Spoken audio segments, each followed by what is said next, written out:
મોડાસા નગરપાલિકામાં નવા હોદ્દેદારોની વરણી કરવામાં આવી છે। પ્રમુખ તરીકે જયશ્રીબેન અજીતકુમાર પટેલ, ઉપપ્રમુખ તરીકે ગફુરભાઈ કરસનભાઈ રબારી અને કારોબારી ચેરમેન તરીકે અનિલભાઈ રીવાભાઈ પટેલની પસંદગી કરવામાં આવી છે। 19 મે 2026 રોજ યોજાયેલી ખાસ સભામાં આ ચૂંટણી પ્રક્રિયા શાંતિપૂર્ણ માહોલમાં પૂર્ણ થઈ હતી। ચૂંટણી અધિકારી તરીકે બાયડના પ્રાંત અધિકારી હાર્દિકભાઈ મેલડિયા હાજર રહ્યા હતા। પક્ષના નેતા તરીકે યાજ્ઞિક કુમાર દેવશંકર ભટ્ટ અને દંડક તરીકે વિશાલભાઈ જશવંતભાઈ બાવસાના નામની સત્તાવાર જાહેરાત કરવામાં આવી।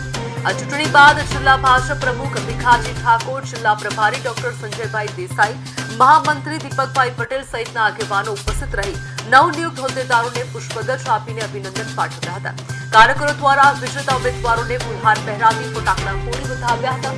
નવી પાંખની જાહેરાત બાદ કાર્યકરોમાં ઉત્સાહ જોવા મળ્યો હતો અને આગામી સમયમાં મોડાસા શહેરના વિકાસ કાર્યોને વધુ ગતિ આપવાનો આશાવાદ વ્યક્ત કરવામાં આવ્યો હતો।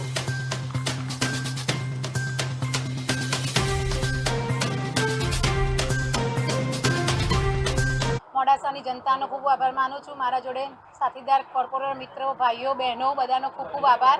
અમે જે જૂના વિકાસના કાર્યો બાકી હશે એ બધા પૂરા કરીશું અને સીમાંકન પ્રમાણે જે વિસ્તાર વધારવામાં આવે છે એના પણ કાર્યો સારા કરીશું અને વિકાસ કરીને સારું કામ કરીશું। ભારત માતા કી જય।